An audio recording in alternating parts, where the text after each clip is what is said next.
नमस्कार, लोकसंदेश न्यूज चॅनलमध्ये आपलं स्वागत आहे। पाहूयात आजची विशेष बातमी।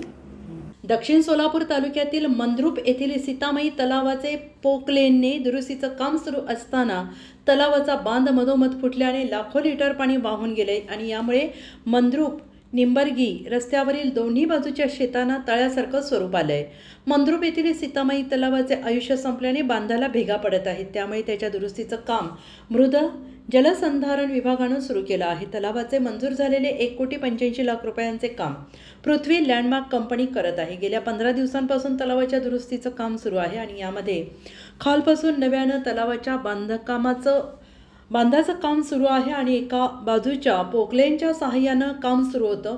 एका बाजूने पाणी काढताना काम करणाऱ्या कामगाराने मोठी चर खोदली आणि यामुळे तलावातील पाणी मोठ्या प्रमाणात वाहू लागलं।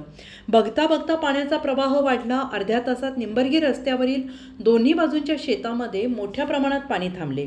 शेताला तलावाचं रूप आलं होतं। दरम्यान सीतामाई तलाव फुटल्याची माहिती गावात वाऱ्यासारखी पसरली।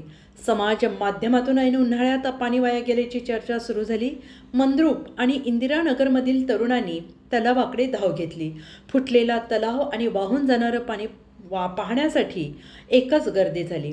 दुरुस्तीचं काम करताना तलाव फोडल्यानं मोठ्या प्रमाणात पाणी वाया गेलं आहे।